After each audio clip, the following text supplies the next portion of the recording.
Assalamualaikum. Waalaikumsalam, silakan masuk.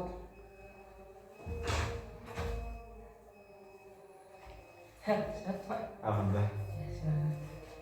Baik kan, sebelumnya di sini saya sudah menyiapkan 2 kursi.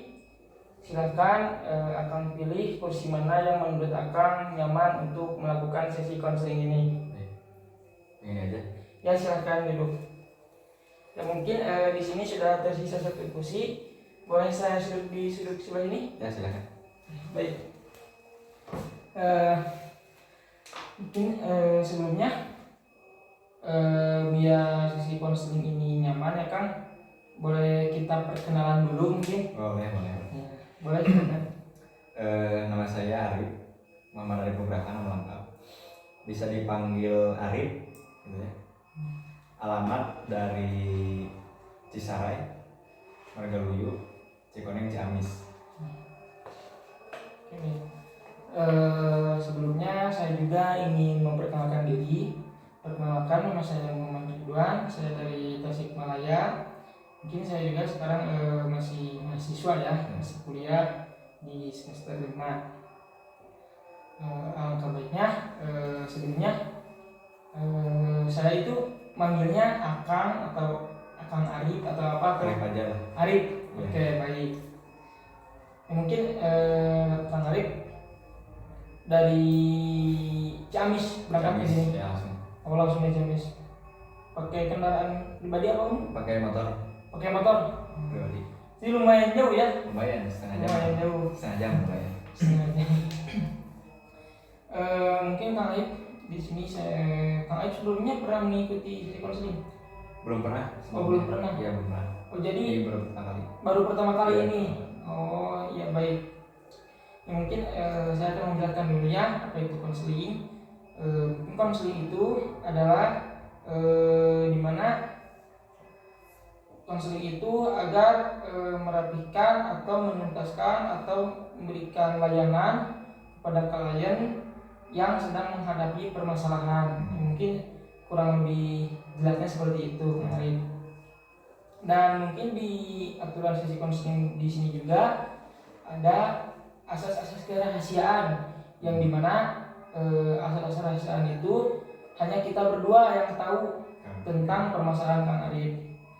Dan mungkin juga Kang Arif tidak perlu khawatir ya. Oke. Ketika Kang Arif dalam sesi konseling ini ada berpikiran bahwasanya takut permasalahan ini bocor atau nyampai kepada orang lain, ya tidak akan gitu, karena ini asas kerahasiaan yang mana yang tahu itu hanya saya dengan Kang Arif. Oke. Dan mungkin sesi konseling ini, sesi pertama, saya juga akan melakukan dalam waktu sesi konseling ini mungkin 30 menit Kang Arif untuk melakukan konseling ini. Baik, Kang Arif, sebelumnya ada yang ingin dipertanyakan dulu sebelum sesi konseling ini dimulai? Tadi kan sebelum saya kesini tuh sempat mengisi dulu info itu.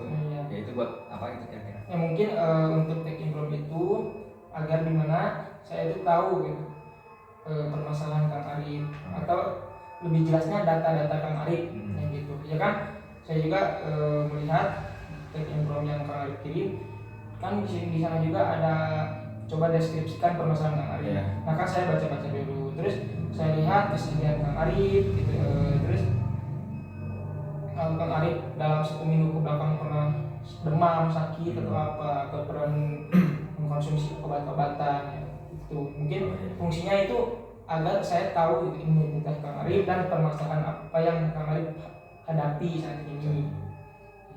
Mungkin sebelum dimulai ada pertanyaan lagi Kang Arif? Cukup mungkin. Oh cukup, oke baik. Bila cukup ya mungkin kita langsung saja ya sesi konseling. Silakan Kang Arif jelaskan permasalahan Kang Arif yang mana permasalahan itu yang sedang Kang Arif hadapi sekarang, atau Kang Arif mempunyai permasalahan yang mana efeknya itu sampai sekarang gitu, dampaknya itu sampai sekarang. Boleh Kang Arif sekarang jelaskan, curahkan lah intinya, luapkan gitu apa yang Kang Arif rasakan sekarang itu. Silakan di sini kita saling terbuka aja. Iya. Udah insya Allah aman guys. Ya.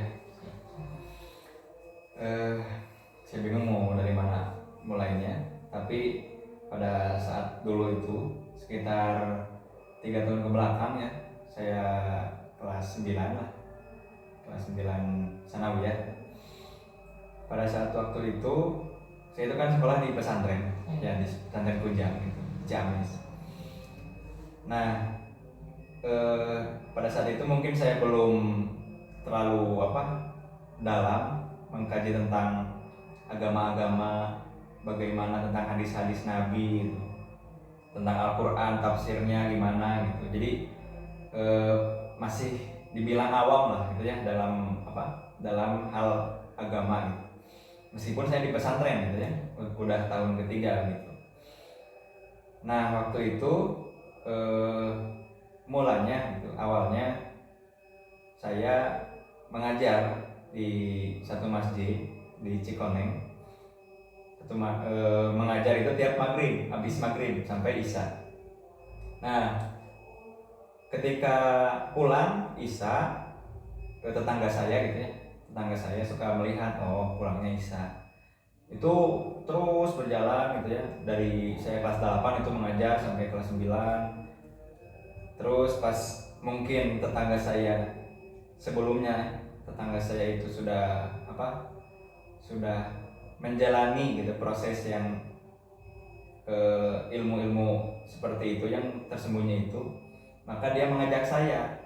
Nah, ada ajakan dari tetangga saya, yaitu kalau mau menambah ilmu gitu ya, kata tetangga saya itu, ayolah ikut kajian di rumah saya. Jadi kajiannya tidak bertempat di tempat umum, di masjid atau di madrasah, tidak, tapi kajiannya di rumah gitu. Saya tanya, sebelum saya ikut saya tanya, itu kenapa kok kajiannya di rumah gitu? Kenapa gak di masjid gitu? Biar bisa dipanggil seluruh remaja gitu, seangkatan saya bisa ikut untuk kajian ini. Tapi beliau kata, tetangga saya bilang, karena ini tuh sunnah Rasul.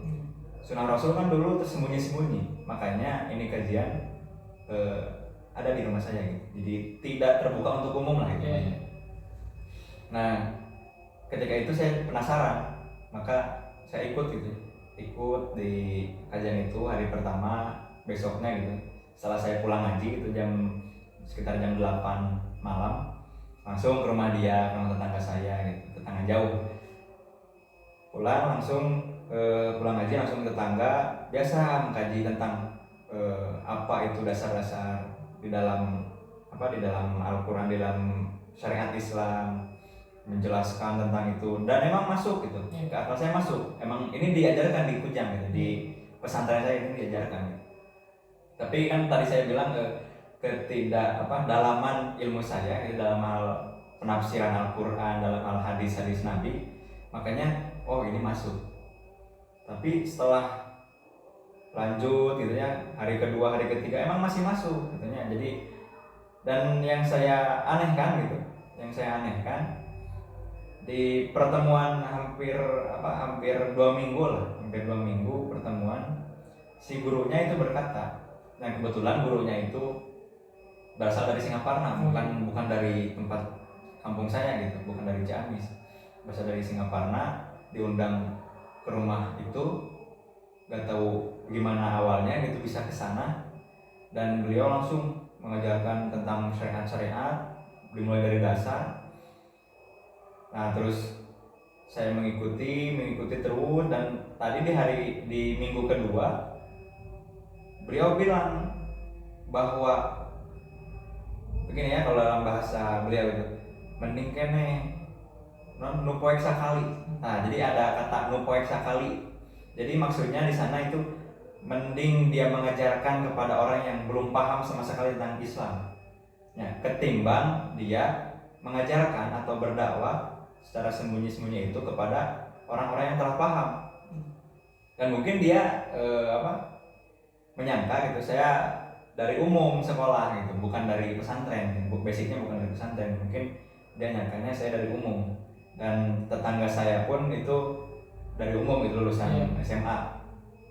Makanya tetangga saya itu sangat dalam merekrut atau dalam mengajak itu sangat berambisi, entah ada apa gitu di belakang itu sampai dia berambisi untuk ngajak saya dan rekan saya pada saat itu. Saya dahulu masuk dan tidak lama rekan saya juga masuk setelah 2 minggu gitu ya. Jadi saya berdua itu pulang ngajar langsung ke rumah dia, pulang ngajar ke rumah dia gitu. Lama kelamaan oh ini bagus, kajian ini bagus. Jadi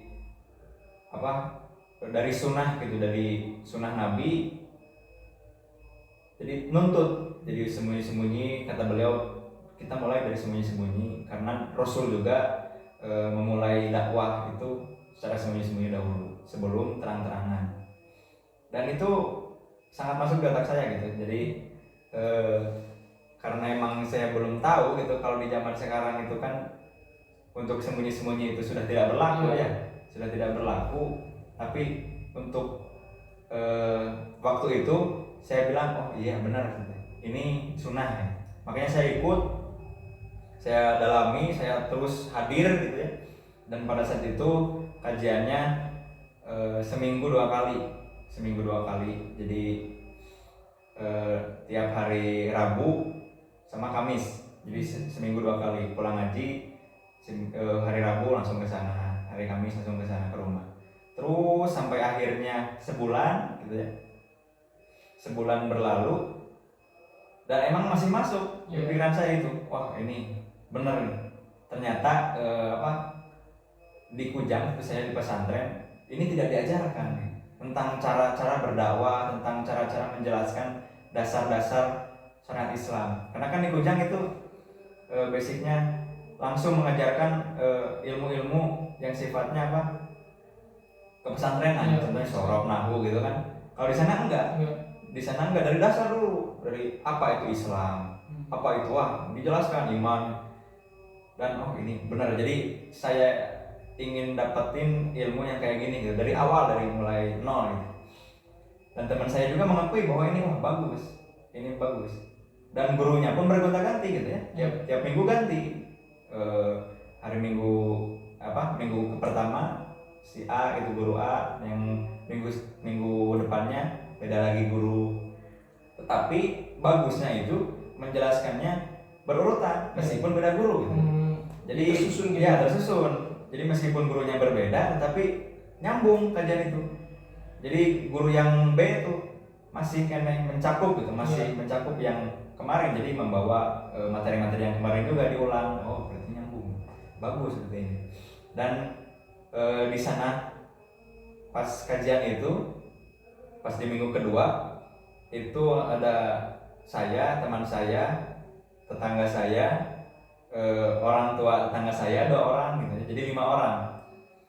Dan adik kakaknya dari tetangga saya itu tidak ikut, entah kenapa gitu, entah kenapa, apakah gak diajak gitu sama kakaknya, entah gak, saya gak tahu lah ya. Jadi tetangga saya itu punya beberapa adik gitu, beberapa adik-adiknya. Ada yang seumuran saya gitu. Kebetulan yang ngajak saya itu kakak tingkat, kakak kelas itu waktu di MI. Dan adiknya yang seangkatan dengan saya, dan adiknya juga ada yang bawah seumur 1 tahun di bawah saya, tidak diajak untuk kajian tersebut. Gak tahu kenapa gitu. Tapi yang diajak malahan tetangga jauh gitu. Padahal di sana mulai ada kebingungan itu, karena yang disebut dakwah sembunyi-sembunyi itu ya, disebut penyebaran Islam secara sembunyi-sembunyi itu kan dimulai dari keluarga yang dekat ya, yang dekat. Meskipun emang gitu kalau di kampung saya itu saya itu bersaudara gitu ya, persaudaraannya masih masih bersambung gitu, jadi masih bersambung. Nah, gak tahu kenapa di sana saya mulai heran, kenapa gitu dia gak diajak. Dan saya gak berani bertanya. Jadi kalau saya bertanya mungkin udah diajak tapi gak mau, gitu aja pikiran positif saya. Mungkin udah diajak tapi gak mau. Tapi yang ada cuma ayahnya, ibunya, sama tetangga saya itu kakak kelas. Nah lama kelamaan gitu ya, mengkaji. Nah, pas masuk ke bab zakat. Nah, kan setelah membahas syariat, bab sholat gitu ya, syahadat, sholat gitu. Nah, pas masuk bab zakat itu saya diperintahkan untuk bersyahadat gitu. Jadi pas awal menjelaskan tentang bab syahadat tidak diperintahkan untuk syahadat. Ya, tetapi pas bab zakat menginjak kepada bab zakat, bab sodako, bab infak gitu. Saya di sana disuruh untuk bersyahadat kembali, mengucapkan 8 syahadat itu, syahadatain di hadapan ulil amri. Karena itu juga bukan tanpa alasan ya. Jadi itu juga berdasarkan dalil dari Al-Qur'an bahwasanya ulil amri itu adalah wakil gitu, jadi wakil dari Rasul gitu. Jadi setelah Rasul wafat, maka yang kita panuti atau dari tuntunannya itu ulil amri. Maka di sana ada juga ulil amrinya. Maka pas setelah bab zakat itu selesai, langsung ulil amrinya didatangkan dan saya disuruh bersyahadat di hadapannya dengan bersalaman gitu ya. Jadi saya bersalaman dengan ulil amrinya, dan kata ulil amri itu ikuti kata-kata saya. Jadi biasa itu bersyahadat asyhadu alla ilaha illallah wa asyhadu. Nah, maka setelah itu beliau bilang, ulil amrinya itu bilang, tidak tahu siapa namanya saya itu, lupa lagi, bahwa dia bilang bahwa kamu itu sekarang udah silmi kafah ya, jadi udah Islam secara utuh gitu ya. Itu maksudnya, kamu itu sekarang udah Islam secara utuh, maka kamu berbahagialah ya. Makanya saya gini sih. Jadi belum paham gitu. Oh iya. Maka iya itu. Pas setelah beres di syahadat itu, saya di syahadat langsunglah turun gitu. Perintah buat sedekah, buat infak. Nah, di sini yang buat teman saya gitu ya, rekan saya ini, loh kok cina jadi mewajibkan untuk infak sodako. Jadi kan pas beres syahadat itu apapun yang kita makan gitu ya, apapun yang kita minum, apapun yang kita beli itu 2,5% harus disedekahkan. Ya, contohnya kita seharian ini makan 3 kali, 1 kali 10.000, 1 kali makan jadi 30.000. Itu contohnya. 30.000 itu dikeluarkan 2,5%. Tiap hari itu dicatat. Nah, nanti setornya per bulan. Pada saat itu ya, ini mungkin ketidakkelalaian gitu, ketidaktahuan saya gitu ya, kebodohan saya. Teman saya keluar duluan gitu ya. Nah, saya masih mengikuti gitu. Masih bertahan di sana. Padahal saya udah merasa sedikit menyadari bahwa ini tuh tidak sesuai dan Rasul pun tidak memerintahkan gitu kan untuk seperti itu. Nah, maka mengikuti saya itu setiap bulan ya, bulan pertama, bulan kedua saya setor karena saya mencatat gitu. Saya hari ini makan ini, catat harganya berapa, berarti 2,5%-nya diinfakkan ke kelompok ini gitu, ke si ulil amri ini.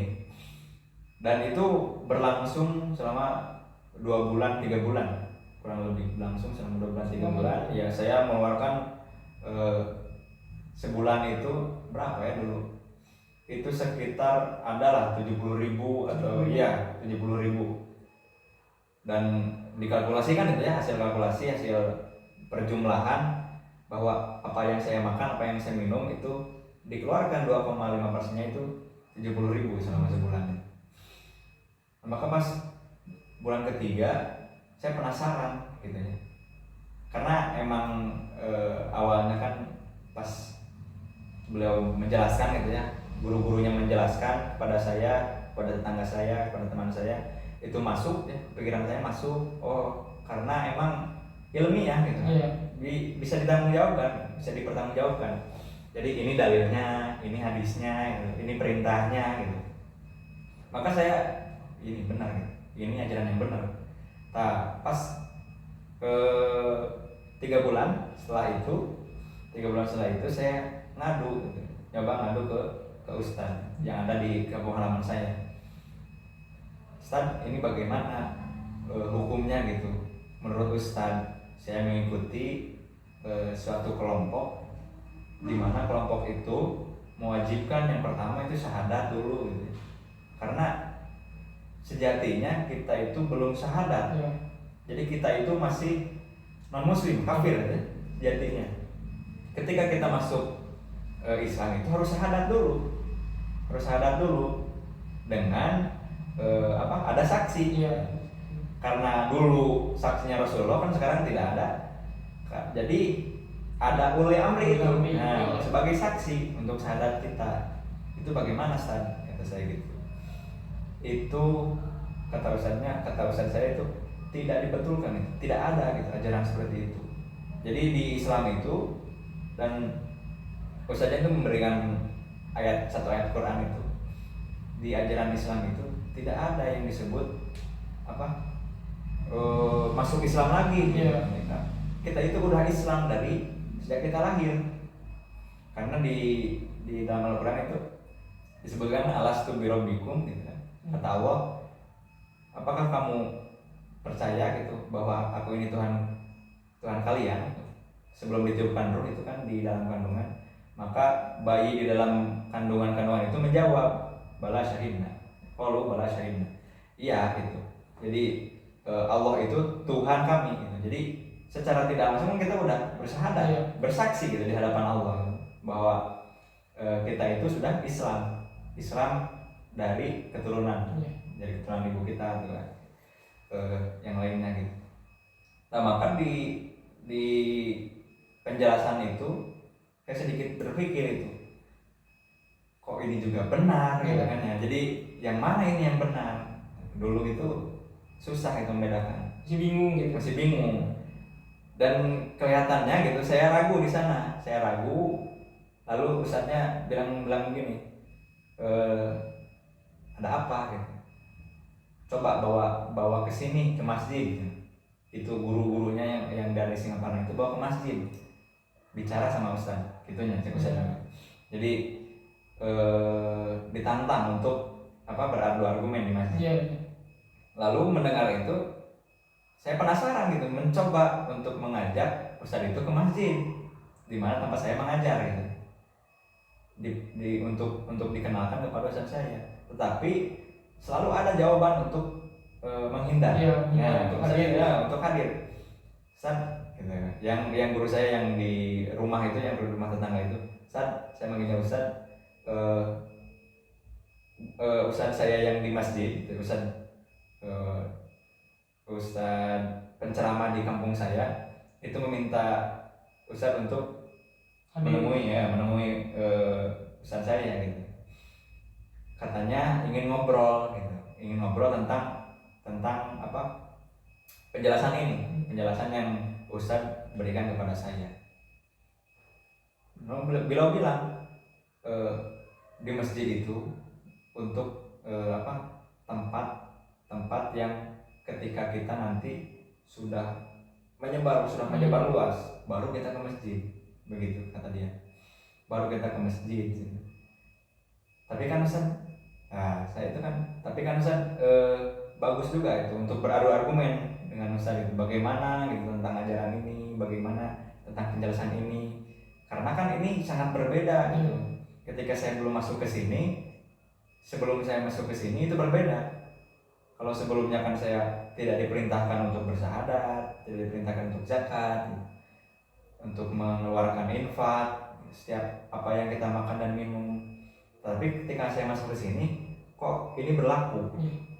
Kok saya syahadat lagi? Nah, saya pertanyakan itu karena emang penasaran. Karena selama ini kan kalau ada apa-apa gitu, kalau ada urusan soal agama, soal syariat yang saya ragu, yang saya ingin tanyakan, itu selalu ustaz saya yang di tempat saya mengajar gitu. di masjid, dan beliau suka diskusi, suka menjawabnya gitu, dan saya mengerti juga, paham gitu. Tapi mungkin saya di sana pada saat itu ingin mencoba hal yang baru, juga ingin memperluas ilmu gitu ya. Karena kan saya sebagai pengajar gitu, pengajar ngaji anak-anak dinia, saya ingin menambah ilmu tentang agama, dan saya tertarik dengan ajaran itu. Saya tertarik dengan ajaran itu. Maka ketika saya tertarik kan sudah berlangsung lama, tetapi di bulan-bulan terakhir itu keempat, saya merasakan ini tidak selaras dengan hati saya. Ini tidak selaras. Karena ustaz saya juga bilang ini juga bukan bagian dari ajaran Islam gitu. Islam tidak memerintahkan seperti ini. Saya bilang ke ustaz saya yang di tempat saya mengajar, tapi beliau juga kan memberikan dalil-dalilnya gitu. Ada dalam Al-Qur'an, ada dalam hadis gitu. Ini bagaimana? Apakah salah?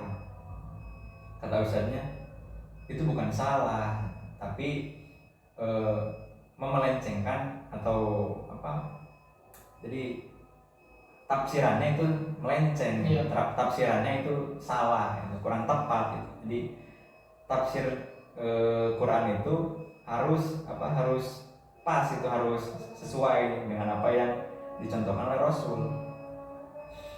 Tapi beliau salah, itu kurang dalam menafsirkan gitu, jadi kurang tepat. Makanya dalam ajarannya pun menyuruh syahadat kembali, itu kurang tepat. Jadi sangkaannya itu kita belum Islam, dan selama ini atau ustadz kafir gitu, kata ustadz yang di masjid saya. Lalu ustadz saya itu bercerita juga pengalaman tentang ponakannya. Sama juga mengalami seperti itu. Ternyata ponakannya ustadz yang tempat saya mengajar itu, ponakannya sama seperti saya. Bahkan dia jauh lebih larut dalam ajaran itu. Bisa dikatakan sudah lebih mendalam gitu. Sudah lebih mendalam dan sama ujungnya memutuskan untuk keluar. Dan ustadz saya bercerita bahwa ponakannya sama mengikuti ajaran tersebut sampai masuk ke bab di mana orang selain kita yang belum bersyahadat itu halal dibunuh. Jadi sama saja seperti orang kafir. Orang yang membenci ajaran kita, gitu ya, orang yang membenci ajaran kita itu halal untuk diperangi, begitu. Karena emang secara tidak langsung kan itu diperangi kan umat Islam, meskipun itu emang ajaran Islam gitu ya. Tapi untuk mengajarkan syahadat kembali itu kan tidak dianjurkan. Makanya itu kan diperangi, itu dibenci, dikritik gitu, dijauhi oleh ustadz-ustadz yang lain gitu. Makanya ketika beliau merasa terkritik atau tidak nyaman dengan tanggapan masyarakat di luar, maka beliau pun bilang bahwa mereka yang belum syahadat, yang belum masuk kelompok kita gitu ya, maksudnya yang belum masuk kelompok kita, itu halal darahnya untuk dibunuh. Gitu. Memutuskan seperti gitu. Ya, memutuskan seperti itu. Dan ponakannya sana udah sampai ke sana. Udah masuk sampai ke sana. Beliau udah infak ya, berbulan-bulan rutin gitu. Sampai dia itu, ponakannya ustaz saya itu habis uang ya, hanya cukup buat makan gitu. Tapi tidak ada buat infak. Tetapi kelompok itu memaksa dia untuk infak. Tertekan, bingung uang dari mana. Saya juga masih dari orang tua gitu, masih kuliah. Dan kata kelompoknya itu menyuruh bahwa mengambil uang yang selain milik kita itu dibolehkan. Jadi kalau uang itu dari orang tua kita, kan itu juga hak kita. Jadi kita juga dibolehkan untuk mengambil tanpa sepengetahuan. Dan beliau sudah melakukan itu karena ada tuntutan wajib ya, untuk zakat, untuk infak.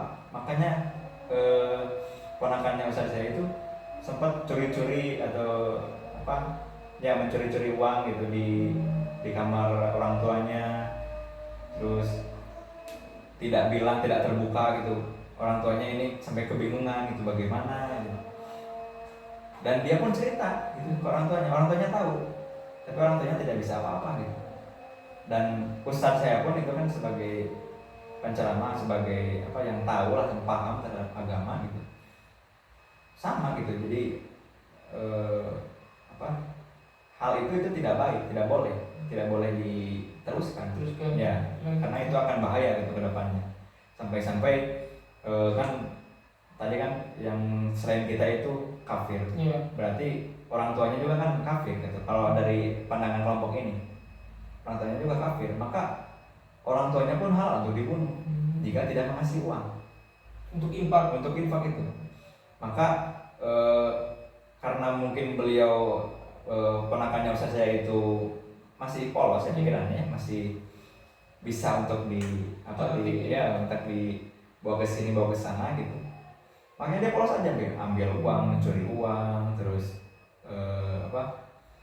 tidak bilang kepada orang tua tentang hal itu. Dan emang ujungnya dia bercerita sendiri, karena emang dia sudah tertekan kata Ustaz saya, dia tertekan, dia tidak tahu lagi bagaimana, dan dia mengakui bahwa dia itu selama ini gitu, selain buat makan, dia itu diberi jajan oleh orang tuanya juga buat infak kepada kelompok itu.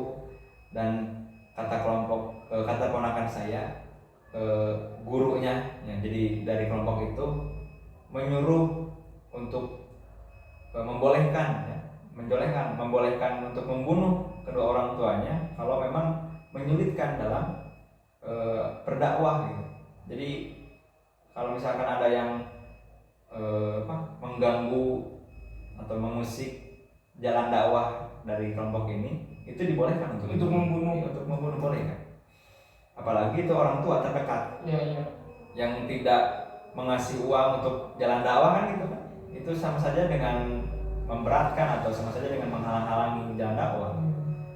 Makanya dia curhat kepada orang tua, curhat kepada pamannya, itu Ustaz saya itu pamannya, curhat tentang masalah-masalahnya itu bagaimana. Dan kata Ustaz saya bilang kepada ponakannya, keluar dari sana, kamu harus berani keluar gitu, karena kalau tidak keluar ini akan tidak akan ada ujungnya. Nanti kamu bisa beneran membunuh orang tua, itu kan bahaya gitu. Membunuh orang tua, membunuh orang-orang selain kamu, membunuh orang-orang yang tidak bersyahadat, itu kan berbahaya. Itu bukan ajaran pure dari Nabi Muhammad itu kan ya. Maka Nabi Muhammad itu mengajarkan bahwa ke orang kafir pun kita harus bersikap baik. Kalau orang kafir itu tidak memerangi kita kan gitu.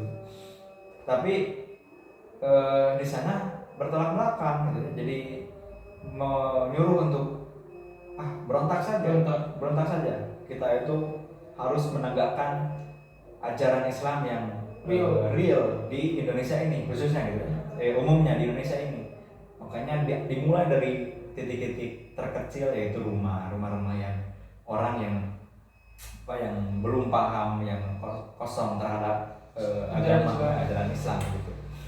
Makanya setelah dapat pencerahan gitu, dapat nasihat dari ustaz saya gitu kepada ponakannya, maka ponakan itu memaksakan diri atau terpaksa untuk keluar. Dia bilang kepada ulil amrinya bahwa saya ingin keluar. Saya ingin keluar gitu. Maka di sana terjadilah gitu adanya gesrekan. Wah, kamu ini murtad gitu. Kamu ini sudah keluar, berarti kamu murtad. Dan orang yang murtad itu sama saja kafir kan? Dan kamu juga halal darahnya untuk kita bunuh, untuk kita tumpahkan itu darah. Tak mendengar kata-kata dari ulil amri itu, karena mungkin ulil amrinya tidak ingin kehilangan anggotanya gitu ya, yang sudah lama mengikuti ajaran itu, lalu mengancam gitu ya. Dan ponakannya Ustaz saya itu sempat sama itu stres stres gitu, jadi gelisah, ini bagaimana kalau saya keluar ada yang bunuh atau ya itulah, jadi tidak tenang hidupnya. Bagaimana nih kalau keluar saya ada yang orang-orang yang ngejahatin saya. Makanya diam di rumah ya, setiap hampir berbulan-bulan dia itu diam di rumah dan mengalami stres itu, jadi stres yang sangat tinggi. Bingung, saya aja pun bingung ini bagaimana mengatasinya, karena teror dari kelompok tersebut masih berdatangan, mau itu dari media sosial, mau itu dari ilmu yang mereka punya, ya, ilmu yang mereka punya gitu. Dan sempat diceritakan oleh Ustaz saya itu juga ada ilmu ya nggak tahu itu ya, walau alam itu ilmu santet, jadi ilmu-ilmu yang berbau hitam gitu, ilmu hitam yang musyrik gitu, ilmu hitam yang menghampiri kepada penakannya. Setelah itulah maka beliau pun semakin yakin bahwa oh ini ajaran tidak benar, ini ajaran tidak benar. Maka keputusan untuk kamu keluar, kata Ustaz saya kepada ponakannya, keputusan untuk kamu keluar dari kelompok ini itu benar. Jadi bagusnya kamu ini diam saja di rumah, diam saja di rumah, gak usah kemana-mana gitu. Takutnya di luar tidak baik, ada orang yang tidak baik berniat untuk jahat gitu. Maka diam di rumah itu berbulan-bulan dan tidak fresh pikirannya itu, masih jadi tidak ada hobi atau tidak ada hal yang bisa membuat dia melupakan hal tersebut. Ini bagaimana ini kalau saya dibunuh, ini bagaimana kalau saya didatangkan hal-hal gaib gitu, hal berbau-bau santet itu kepada saya, karena emang dia juga diteror oleh makhluk-makhluk yang katanya kok itu entah bagaimana gitu. Dia melihat gitu hal-hal yang meneror dia di kamar, hal-hal gaib yang oleh orang tua dan oleh pamannya itu tidak terlihat, tapi oleh dia kelihatan. Ya seperti itu, sampai seperti itu. Saya juga tidak tahu itu bagaimana gitu ya, bisa seperti itu. Bagaimana itu bisa menyerang dia? Seberapa lama dia mengikuti ajaran tersebut gitu ya. Dan saya juga pas mendengarkan cerita tentang ponakannya yang dulu itu Ustaz yang di masjid tempat saya mengajar menceritakan tentang ponakannya itu, saya langsung yakin bahwa oh ini bukan ajaran yang benar gitu. Bukan ajaran dari Rasul, dari Allah. Maka keputusan saya untuk keluar ya, meskipun saya sudah mengikuti selama hampir kurang lebih 4 bulan gitu. Saya sudah mengikuti kajian-kajian, saya bahkan sudah bersahadat, dan saya juga sebelum keluar itu sempat merasa takut seperti ya ponakannya saya itu, takut dimurtadkan, takut dijahati gitu. Karena emang kan itu tetangga saya rumah dengan tetangga saya dengan masjid itu terlewati gitu ya. Jadi ketika saya berangkat dari rumah ke masjid, tetangga saya itu terlewati. Jadi ketika saya ingin memutuskan untuk keluar, ada perdebatan dalam batin juga gitu. Ini kalau saya keluar gitu, hubungan saya dengan tetangga saya itu jadi gak baik. Jadi jauh gitu. Jadi hubungan saya dengan tetangga jadi jauh. Saya takut dimurtadkan juga. Terus saya takut diapa-apain ya dengan saya keluarnya itu. Dan juga saya kalau ke masjid jadi gak enak. Jadi gak enak karena melewati rumah dia gitu. Dan saya setelah berpikir seperti itu, ya udahlah, emang ini harus diakhiri gitu. Harus diakhiri, harus nerima gitu konsekuensinya. Meskipun saya dengan tetangga saya tidak baik, kita jadi tidak harmonis gitu hubungannya, jadi meskipun jadi jelek, emang ini harus dilakukan. Jadi saya pada saat itu bilang untuk ingin keluar dengan alasan bukan yang seperti Ustaz saya ceritakan, tapi saya membuat alasan untuk keluar. Alasannya karena emang di sisi lain gitu orang tua juga emang melarang gitu ya. karena orang tua saya juga menanyakan bagaimana tanggapan ustadz yang ada di masjid tempat kamu mengajar. Saya bilang kepada orang tua saya itu gak baik, itu bukan ajaran Islam. Ya sudah keluar saja, kata ibu saya. Sudah keluar saja, jadi jangan diteruskan.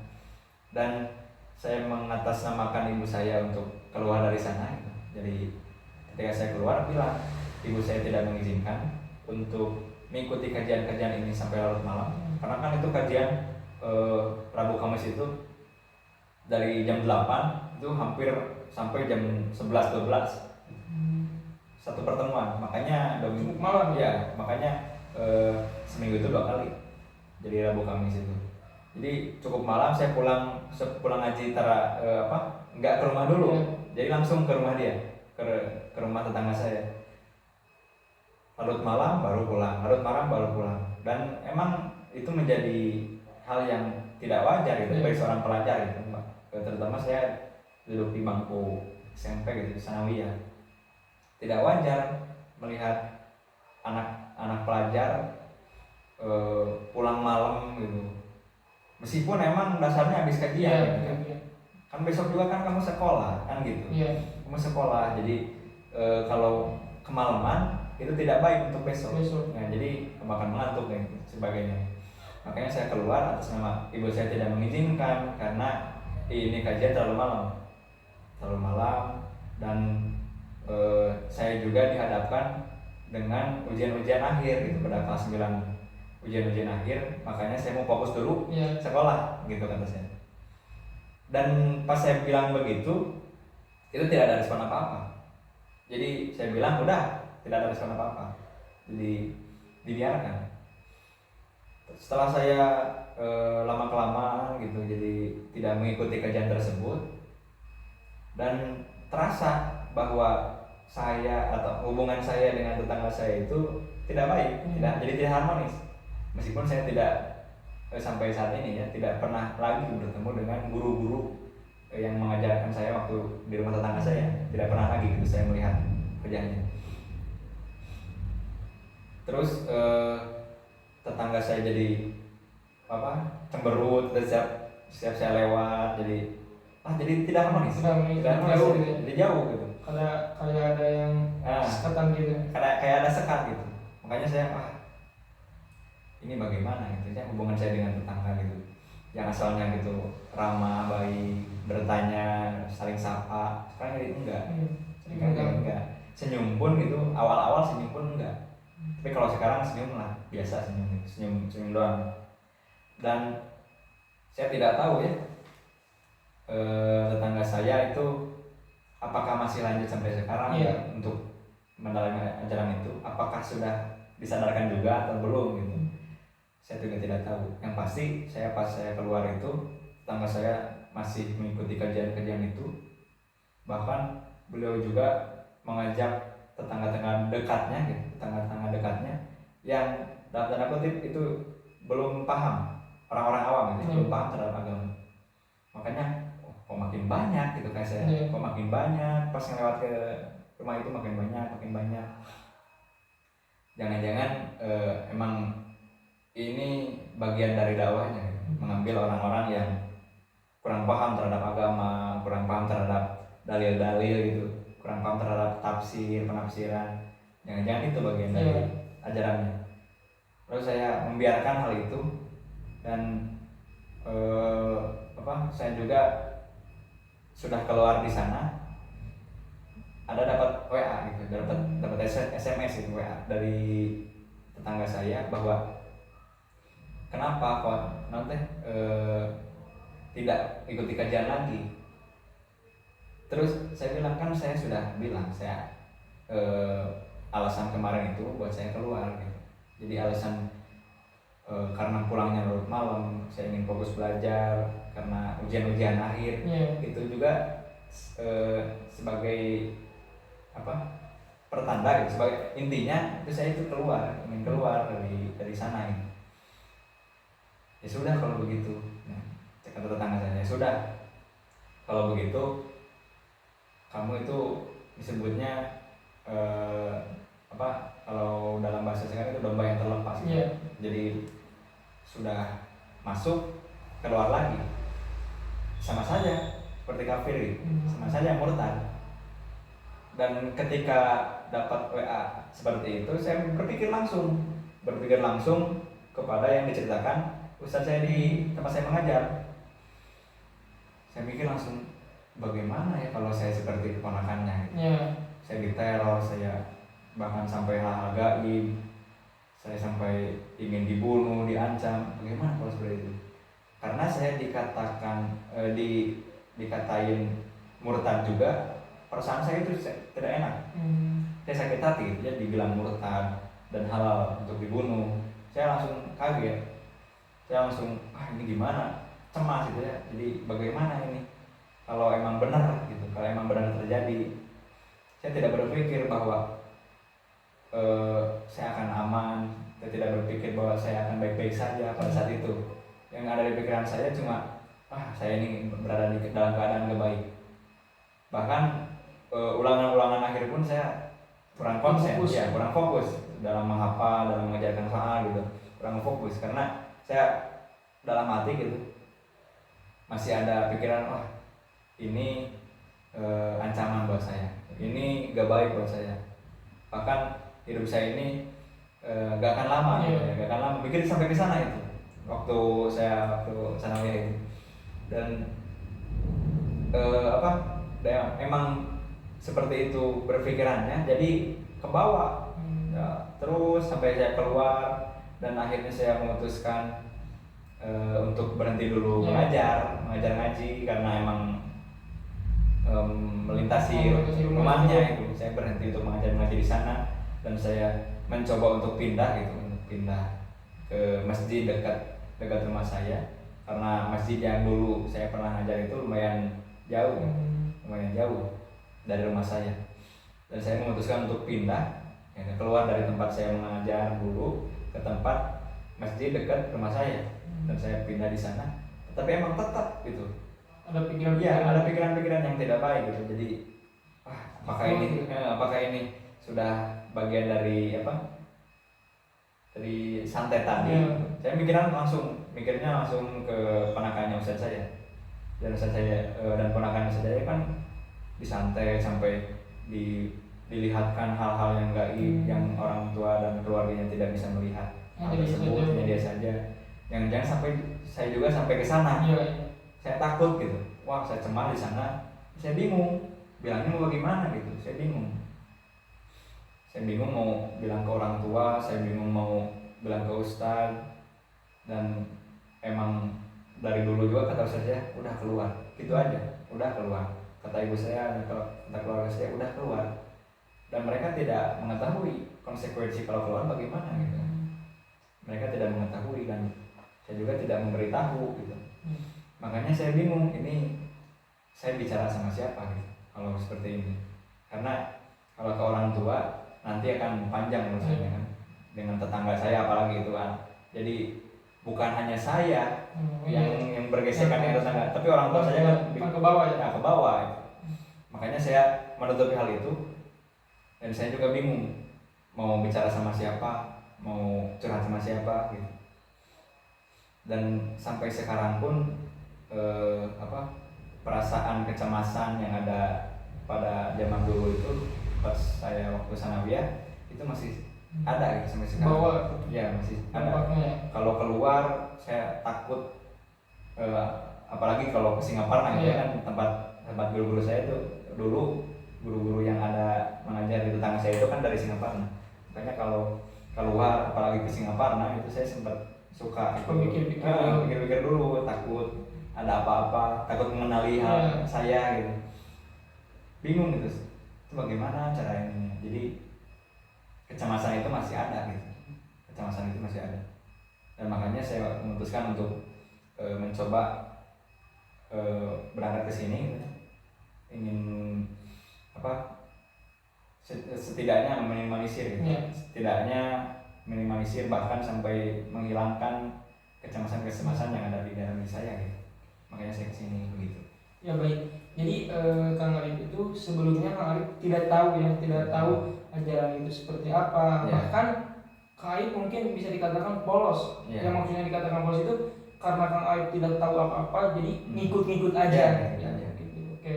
Jadi ketika Kang Aib masuk, ketika Kang Aib mengikuti kegiatan itu, ajaran itu, apa yang Kang Aib rasakan?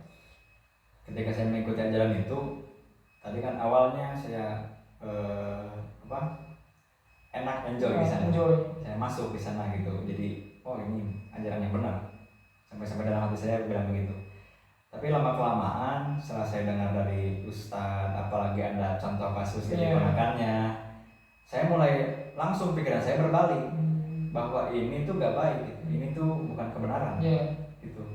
Nah jadi kan misalnya Kang Aib ketika Kang Aib mengikuti ajaran itu ya, ketika Kang Aib ikut atau mengikuti kegiatan itu, ajaran itu, kan kata Kang Aib tadi Kang Aib merasa enjoy, yang dimana kalau enjoy itu ya mungkin nyaman gitu ya, nyaman, tenang, bahkan bisa dikatakan enak nih untuk diikuti. Nah ketika Kang Aib apa sih menurut Kang Aib yang dimaksud enjoy atau nyaman itu seperti apa yang bikin Kang Aib itu tenang, enjoy gitu? Yang pertama itu saya mengerti tentang dasar-dasar agama Islam.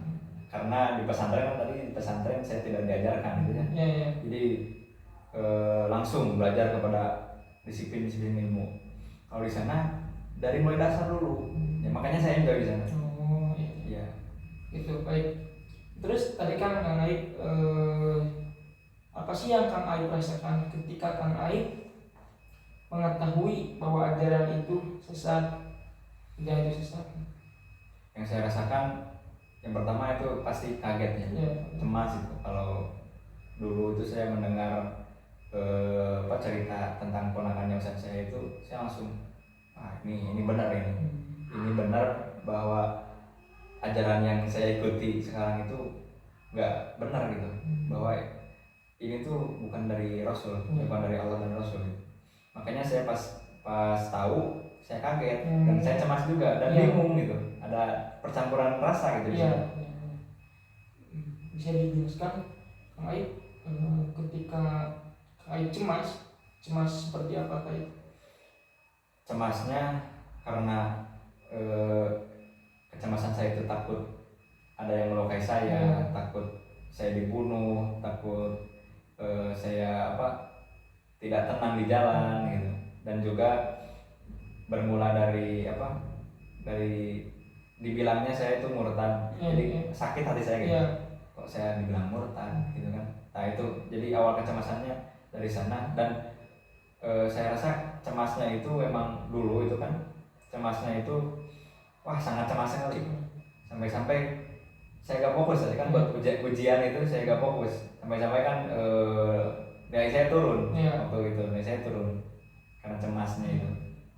Nah, Kang Aib merasa cemas gitu ya, apalagi kan Kang Aib waktu itu Kang Aib akan menghadapi ujian gitu. Nah, terus bagaimana perasaan Kang Aib ketika Kang Aib mengetahui bahwasanya ketika kita keluar dari ajaran itu atau bisa dikatakan untuk berhenti, untuk tidak mengikuti kegiatan itu, konsekuensinya kan bisa dikatakan murtad yang tadi Kang Aib bicarakan, terus halal untuk dibunuh gitu. Nah, ketika Kang Aib mengetahui hal seperti itu, apa yang Kang Aib rasakan?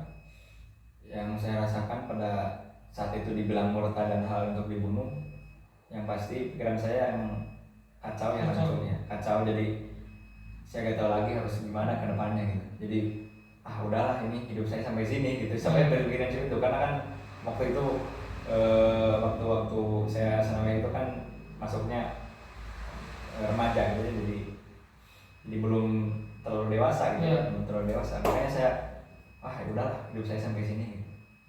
Dan saya juga gak berani gitu bilang ke orang tua, gak berani curhat, dan itu kesalahan dalam diri saya gitu. Gak berani berbagi kepada orang lain gitu.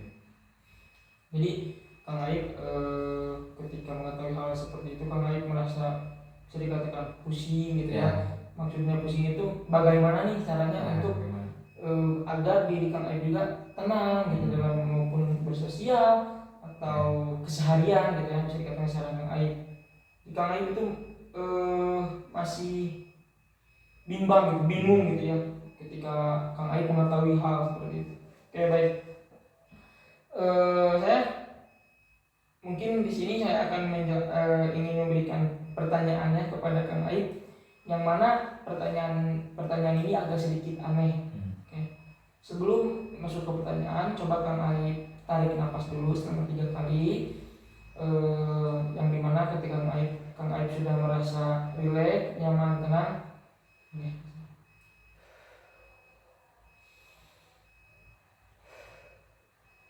Baik, ya. Nah, silakan Kang Aib tutup mata Kang Aib, Coba perhatikan ya apa yang saya bicarakan. Bayangkan ketika Kang Aib pulang dari sesi konseling ini, terus Kang Aib pulang ke rumah, yang dimana ketika pulang ke rumah, permasalahan yang Kang Aib rasakan itu, pulang dari rumah itu Kang Aib tidur ya, Kang Aib tidur, bangun tidur, permasalahan yang barusan Kang Aib ceritakan, yang barusan Kang Aib jelaskan itu bisa dikatakan hilang dikarenakan ada keajaiban ya, Nah, terus apa yang Kang Aib rasakan ketika kecemasan Kang Aib, atau yang dimana bisa dikatakan bisa menjadi depresi gitu ya, karena memikirkan sesuatu yang mungkin menekan pada diri Kang Aib. Nah, dikarenakan ada keajaiban dari hal seperti itu, terus apa yang akan Kang Aib rasakan ketika keajaiban itu muncul di waktu mana ketika Kang Aib bangun tidur, permasalahan itu benar-benar pure, clear gitu. Apa yang Kang Aib rasakan? Ketika emang itu terjadi, kecemasan saya akan hilang yang pasti, dan saya juga akan sedikit atau tenang gitu yang saya rasakan dulu cemas, saya rasakan dulu takut. Ketika saya keluar, ketika saya bersosialisasi, saya rasa tenang kalau emang hal itu terjadi, hal itu emang keajaiban itu terjadi. Ya, baik. Bisa dijelaskan tenang seperti apakah? Jadi tenang di sana itu saya bisa menjalani, bisa berfokus kembali gitu, menjalani kewajiban saya selaku pelajar gitu. Kan saya duduk di bangku kuliah sekarang, dan saya juga tidak memikirkan hal yang seperti itu, gitu ya. Hal yang berbau-bau ajaran yang seperti tadi gitu, ancaman-ancaman seperti tadi. Jadi saya bisa fokus kembali gitu, maksud tenang di sana. Oke. Baik, terus apa yang akan rasakan apa yang dirasakan Kang Aib ketika Kang Aib itu memang benar-benar fokus di sana? Yang saya rasakan tentunya saya bisa dengan mudah gitu menjalani hari-hari saya tanpa adanya kecemasan, rasa takut, dan saya juga bisa memperbaiki nilai-nilai yang dulu menurut saya itu kurang puas gitu. Saya juga sampai sekarang itu menyesal. Oke, baik. Jadi Kang Aib merasa bahagia mungkin ya ketika Kang Aib muncul keajaiban hal seperti itu. Oke, baik, boleh dibuka matanya. Nah, ketika Kang Aib merasa tenang ya, ketika Kang Aib sudah merasa tenang, ini masih dalam konteks keajaiban ya. Ketika Kang Aib merasa tenang, merasa damai, merasa nyaman, ya mungkin ketika Kang Aib sedang mengalami hal yang dimana mungkin membuat Kang Aib depresi, cemas gitu. Karena kan mimik wajah itu dan tingkah laku kita juga akan berbeda ya, ketika kita mengalami hal seperti itu. Nah, dikarenakan keajaiban ketika itu muncul, siapa yang menyadari bahwasanya Kang Aib itu sudah merasa tenang?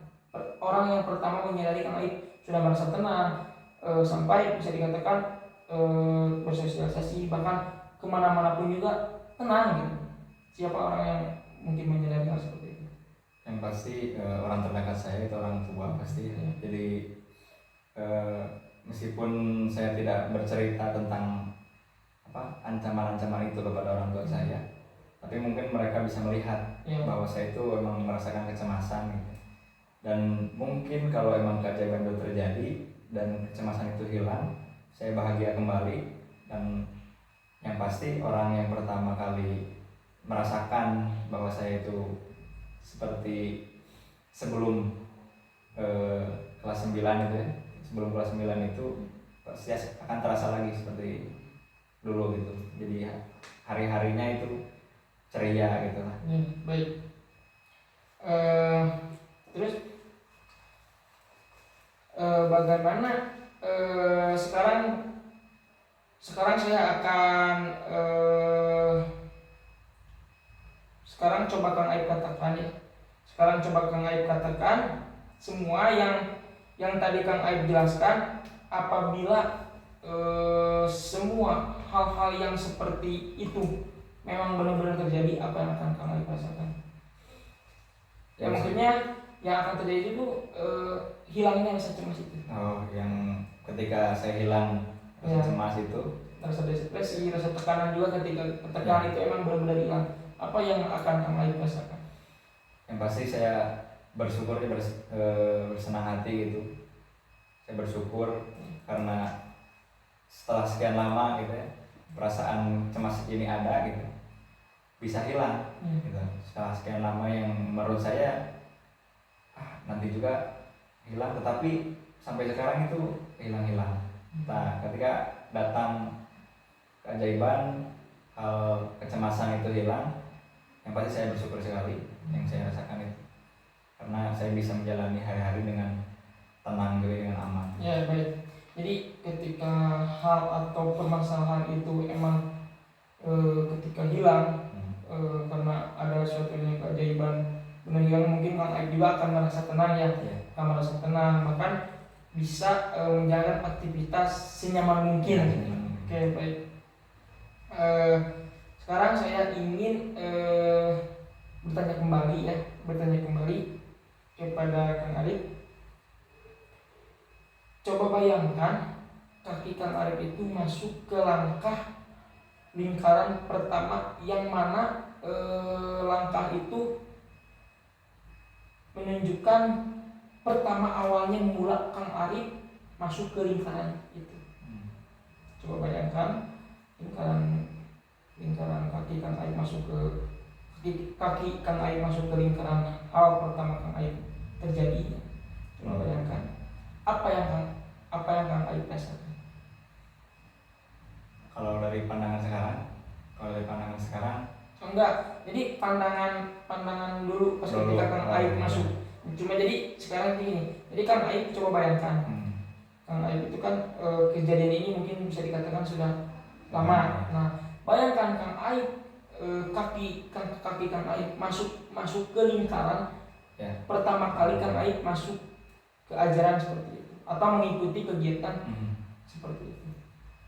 Yang saya rasakan pada saat mengikuti kajian tersebut, hati saya senang ya, karena tentunya gitu saya mendapat ilmu baru yang bisa diamalkan kepada anak-anak murid saya gitu, kepada anak murid saya. Dan tentunya rasa senang itu emang tidak lama gitu ya.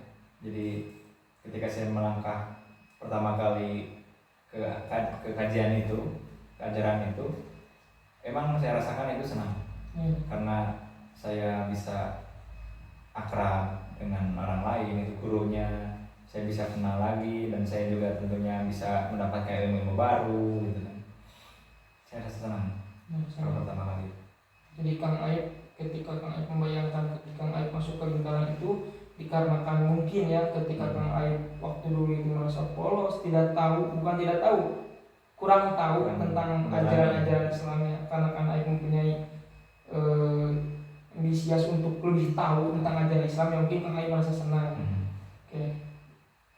Terus apa yang Kang Aib rasakan ketika Kang Aib sudah mengetahui hal seperti itu, terus Kang Aib merasa kecewa kan tadi bilangnya. Terus apa yang Kang Aib lakukan waktu hari ini ya, untuk hari ini apa yang Kang Aib lakukan ketika Kang Aib, keseharian Kang Aib yang dimana untuk melupakan atau menghilangkan rasa kecemasan hal seperti itu. Mungkin seperti apa kan?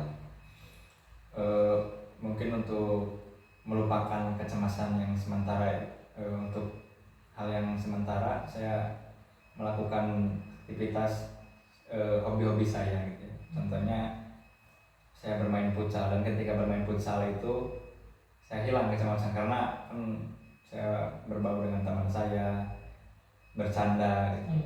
Pertama itu. Yang kedua, ketika saya ikut organisasi di kampus. Pada saat itu saya melupakan meskipun sementara gitu, melupakan kecemasan itu. Karena saya di sana dituntut untuk bisa menjalankan program kerja gitu kan. Dan itu saya sengaja masuk ke sana itu supaya hal-hal yang teringat, kecemasan-kecemasan yang ada itu bisa lambat laun hilang. Tetapi setelah kembali menyendiri, setelah pulang ke rumah, ke kamar, hal itu masih tetap ada gitu. Oke, baik. Jadi agar permasalahan atau rasa cemas itu Kang Aib tidak terlalu dipikirkan, Kang Aib selalu menyibukkan diri dengan cara mengedepankan hobi-hobi Kang Aib atau mengikuti organisasi-organisasi yang dimana itu organisasi kampus mungkin ya.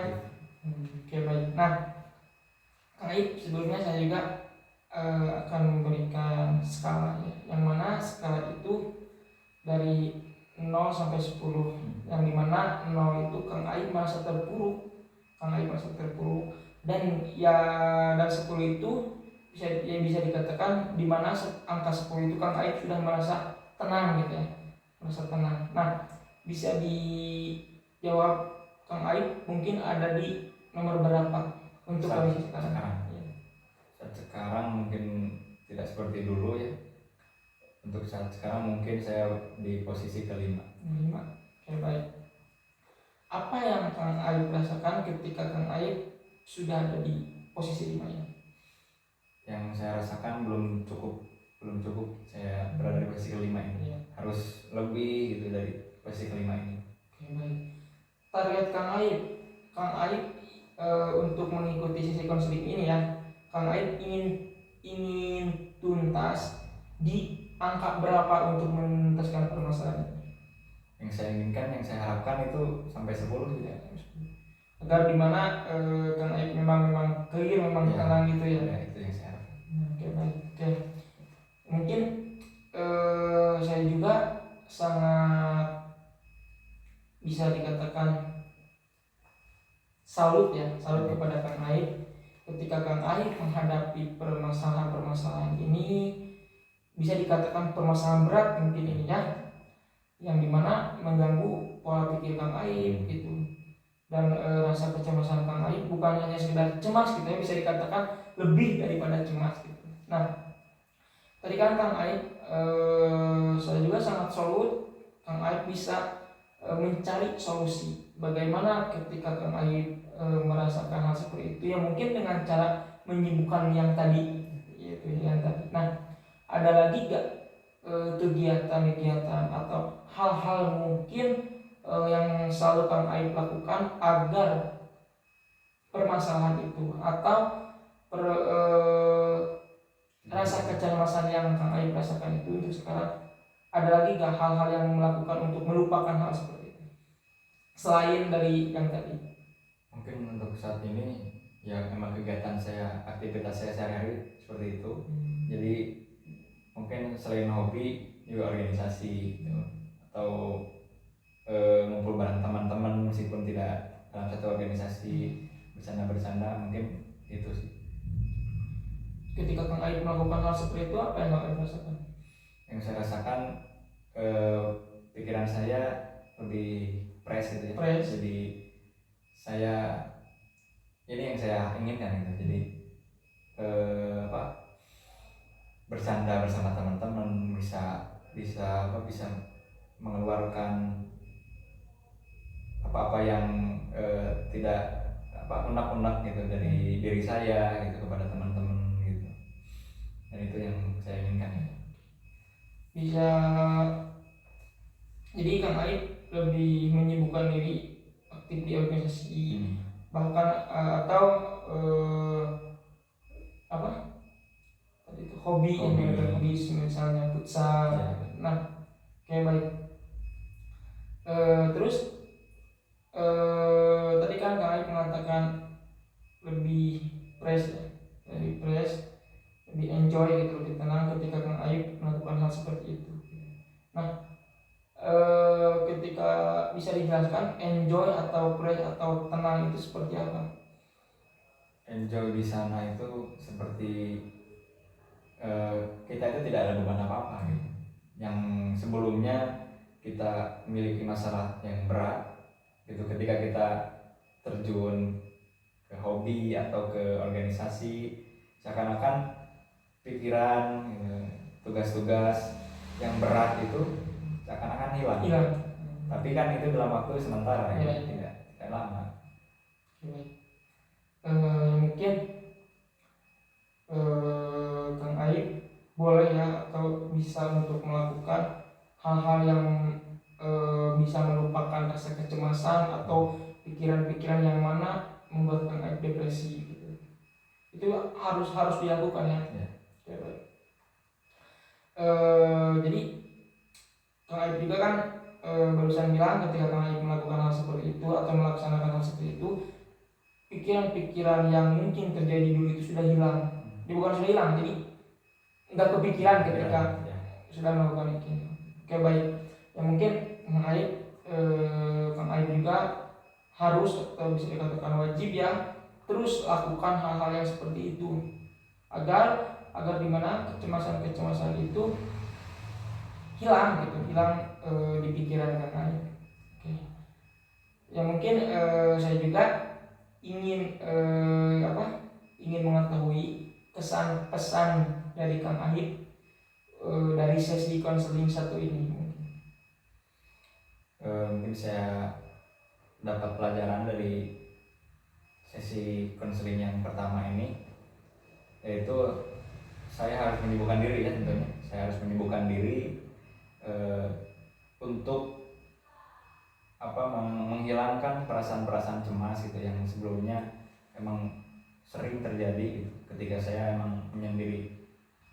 Yang kedua tadi, jadi saya harus menghindari gitu, berlama-lama untuk sendiri. Jadi bagaimana caranya? Saya harus keluar, harus bermain, harus berkegiatan, aktivitas. Ya, tidak boleh sendiri dengan jangka waktu yang lama. Mungkin pesan dari saya pribadi ya, Kang Aib, coba Kang Aib terus lakukan apa yang tadi Kang Aib katakan, kegiatan-kegiatan atau hobi-hobi Kang Aib gitu, yang mana ketika Kang Aib melakukan hal seperti itu, pemikiran Kang Aib itu tidak terlalu fokus ke permasalahan yang dulu gitu. Jadi permasalahan itu memang hilang gitu ketika Kang Aib melakukan kegiatan. Coba untuk 1 minggu ke depannya Kang Aib sibukkan diri Kang Aib, coba lakukan terus yang tadi Kang Aib bicarakan ketika mengatasi atau solusinya ketika Kang Aib merasa bingung atau merasa cemas, ya mungkin dengan cara menyibukkan diri. Dan Kang Aib juga tidak boleh berlama-lama menyendiri gitu. Takutnya muncul hal-hal pikiran jelek gitu atau gimana. Ya mungkin pesan dari saya untuk 1 minggu ke depan, terus lakukan yang barusan Kang Aib katakan. Oke Kang Aib, mungkin dikarenakan sesi pertama bisa selesai untuk sesi konseling pertama ini, mungkin kita akan lanjut di minggu depan untuk melanjutkan sesi konseling kedua. Untuk sesi konseling pertama ini dicukupkan dulu sekian ya. mudah-mudahan minggu depan kita bisa bertemu lagi. Ya. Mungkin silakan. Ya, makasih sebelumnya. Ya, siap. Saya ke depan ke sini. Ya, siap. Go. Salam.